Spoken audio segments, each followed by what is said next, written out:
Hello, how's it going everyone? So in this video, we're going to be talking about the new way to look at audiences inside of Meta. And if you haven't already known, creative is the first primary way. However, there's a second way that a lot of advertisers are not doing, and you can do this ideally with CAPI imports, but you can also do it without CAPI imports. Now, this is the framework that a lot of people will tell you in the B2B space that they've been doing for a long time, myself included, where I run ads for my own agency.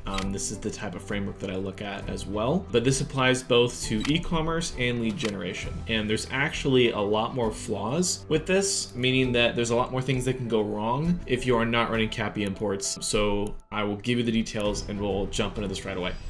Cool. So what is the new way to look at audiences? Well, we've already talked about creative. Obviously, that's the first thing. But the secondary thing is the event that we're optimizing for. So I'm going to layer these in two different scenarios. So I'm going to talk about lead gen first, actually, because this one's pretty consistent when it comes to stage 1, stage 2, stage 3.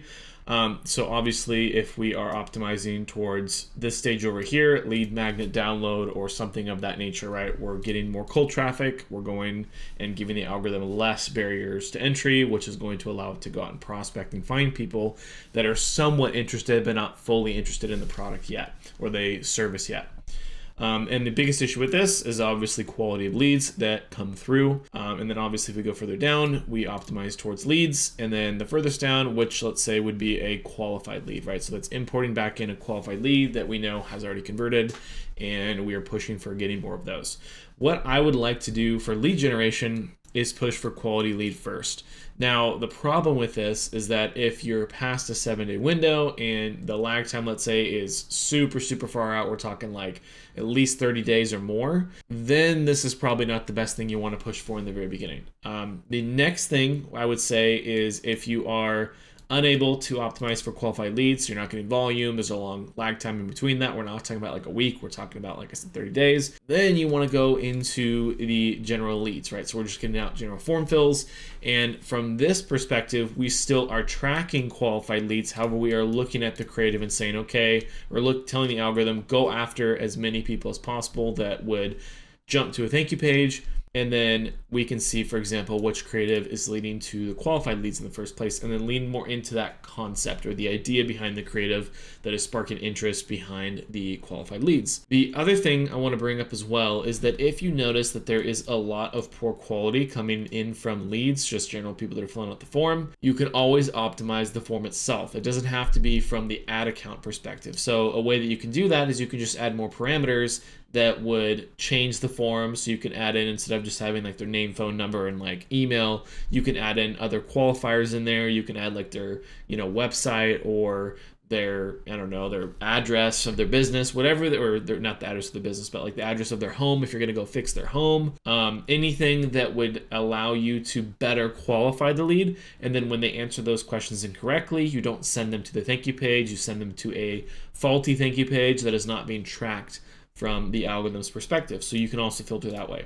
So what I like to do is I typically will start with one of these. Once we figure out what we're doing from there, we typically try to max out the furthest bottom of funnel first. So we're maximizing out how many qualified leads we can get in terms of ad spend. If we can't hit that, then we maximize how many leads.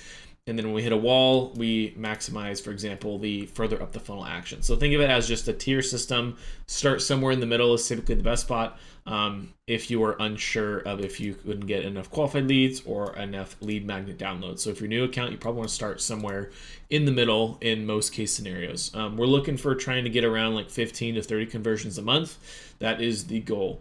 Now, when you pull into going more cold, you're going to have obviously not as good results because people are just going to be getting the lead magnet download or subscribing to your email list or something of that nature to get some kind of value from what you're offering. And your goal is obviously to nurture them through that process. So that is a way to manipulate and go after colder or warmer audiences. That we're no longer looking at this from the perspective of like types of users. The only thing that I would say that we would really optimize for or change inside of the ad account is now just purely based off of like their age or their gender or their location. And I would say that age and location is probably a lot better, just because that allows, what Meta knows already based off of the information that people fill in. And then you can better segment out, for example, these types of users versus these types of users, right? If you're selling swimwear or anything that's beach focused, you probably don't want to sell as much to people that are in the middle of the country in the United States and are in the middle of winter. Whereas if you were to sell in like Southern California or Florida, you could probably still get some sales. So there's things like that you want to also play with that will layer into this.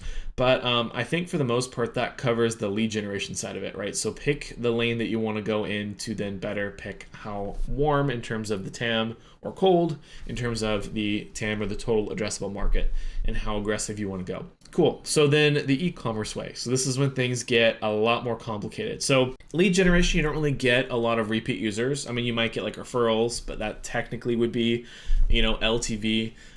You might have a recurring service. I would say that SaaS probably fits more into the e-commerce space. So I'm going to assume that if you're SaaS, you probably are going to be more like an e-commerce brand. And the issue with e-commerce with a lot of accounts is that they're running Andromeda, and they're running the one build out where it's like, okay, we have everything in one, or we have things that are, segmented by creative, and we're optimizing towards purchases.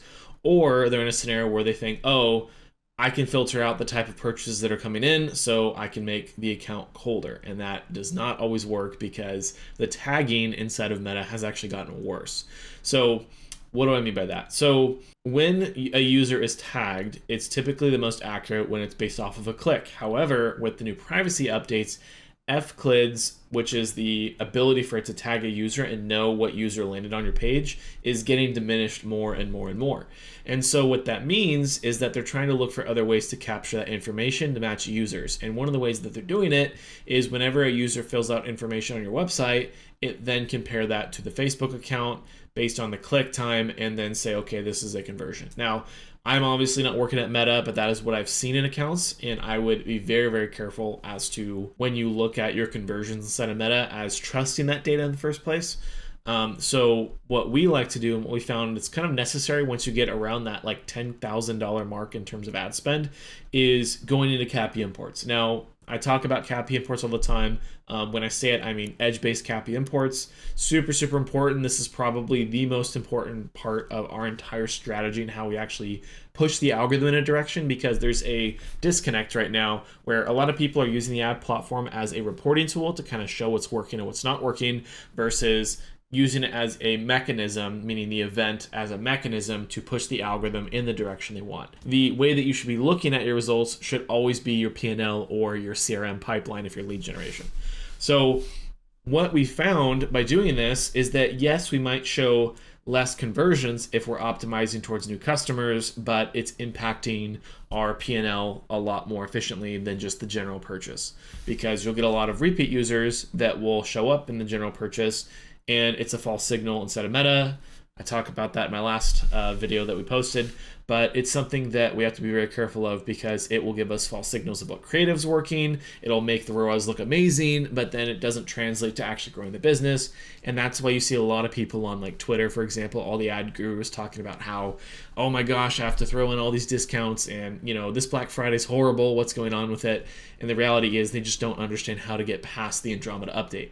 They think it's all just purely creative focused. So the secret sauce when it comes to this is obviously edge-based, and the reason why I have this on the colder side is because it is first click new customer. And the reason why we want to do this is because if you are, so think about it as the data that we're feeding back to Meta. If Meta was the first click based on your entire media mix, right? So let's say you're running Google and AppLovin, all these other things, organic, all of that. Our goal is to try to push the algorithm in a direction where it says, okay, I want to go after new users and I want to build interest, right? And the way that you do that is you go towards the first touch point. You always want to go after the first touch point, because that's the closest answer to the part of the funnel that you want to scale. That's the furthest up the funnel, right? It's the first click that user has in their journey that can be seen on a click-based, attribution model, which is the only attribution that is actually somewhat accurate. Impression-based attribution is always going to be modeled. There's no way that someone can track that perfectly. So we have to just get as close to the signal as possible for as further up the funnel as possible. So this would be a situation where you're sending back first click new customer data to the algorithm, so it only gets rewarded when someone fulfills those parameters of first clicking on Meta versus Google or any other platform that you're tracking to go to your website, and they're a new customer. And then when that occurs, the algorithm gets rewarded, so it goes after more people that show similar signals like that.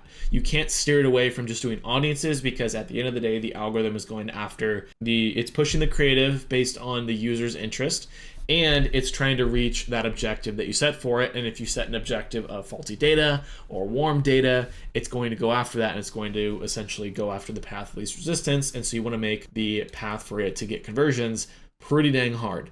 Now, there's kind of a fine balance with this. I would say that in 99% of cases, I do first click new customer, because in most of our accounts, when it comes to e-commerce, Meta is by far the best at scaling. I would say in like 90% of accounts, we're like 80-20 splits, meaning 80% of it, let's say, is Meta, and then like 20% is Google.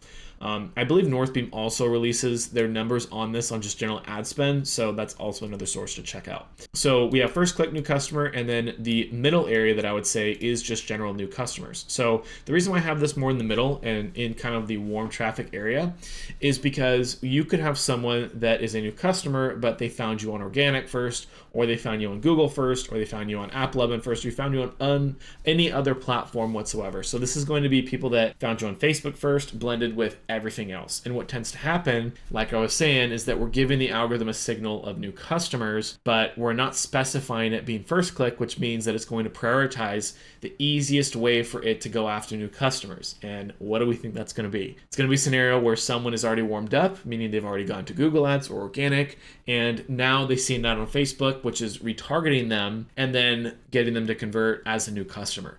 Now, that could be profitable and that could be great. It really just depends on how your media mix is set up. We just find that, like I said, in about 90% of cases, Meta is the driver of new growth. It's not the middle of funnel. And so we don't want to train it to be the middle of funnel.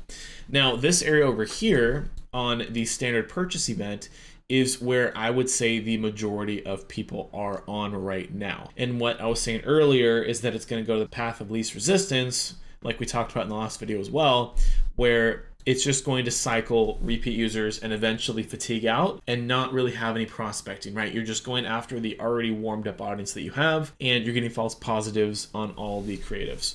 And then obviously, very bottom of funnel is just return customers, people that already know you in the first place. I would say almost never optimize towards return customers inside of Meta, because even if you are optimizing towards the coldest signals ever, the algorithms are still going to try to go after people that are showing high intent and test and see if they will convert on, it'll get rewarded for going after those people. So think of it as a ratio. The further up we go towards cold traffic signals, the more or the greater the percentage of users that it serves to is going to be cold. Now, that could be 95% cold, that could be 80% cold, but the general ratio is colder than warm. The reason why there's always going to be warm in there no matter what you do is because the algorithm is still trying to optimize off of what users are doing on the platform, and it's trying to pair that with your action. So over time, it will start to build out its own ecosystem. However, it will still stay somewhat warm. So the way that we look at this is we say that this is most likely going to be a combination of our top of funnel mainly, but then there's also a little bit of a reserve budget in there that we just say as the algorithm's way of doing things that is going to be a middle of funnel or bottom of funnel ad spend. You can see those percentages when you break down the different events if you have CAPI imports, but you can also look at these percentages if you were to say, hey, whenever I scale the cold traffic, do I see my NMR or my NCAC or my new customers pace at the same way that I'm scaling, given obviously there's some lag time there. So I want to cover this point real quick because I think this is super important. So I'm going to reiterate that. So it takes time for someone to first hear about you and then convert, right? So that could be a week, that could be 2 days, that could be a month. Whatever the case is, that's the lag time. So the further up the funnel that you go, the more lag time you're going to have, right? So if I make a change, I don't expect to see conversions the next day. I'm investing in the long run to then say, okay, I've warmed up these people, now they're converting. I'm looking for that feedback loop so I can then determine, okay, it takes about 7 days until I see conversions start to flow in, right? Or it takes about 8 days or 10 days or 3 days until I start to see conversions flow in. And then when I notice that, I can say, okay, every 8 days, 10 days, 30 days, whatever it is, I can scale up aggressively based off of my margins. And that allows you to then have a steady stair step of growth without pretty much tanking your P&L. And we've gotten in scenarios where, since no one is really doing this, we get good feedback on the creative, we find out what works, and then we can actually scale further because our efficiency would go up, for example, literally like 50%. We have case studies of this all the time on our CPro Growth channel, so I'm not making any of this stuff up. This is all evidence backed, and we do a really good job at actually walking you through scenarios versus just kind of writing stuff out there. So if you have any questions about that, highly recommend checking out the CPro Growth channel. But this is a general way as to how we look at audiences inside of Meta, because audiences are dead, events are the main focus now. So anyways, thanks again everyone, and good luck with your Andromeda and all the chaos that's going inside of Meta, because it is open season and there is so much we can do to pretty much become profitable while everyone else is on the other side of the teeter-totter. So thanks again guys, and I'll see you in the next video.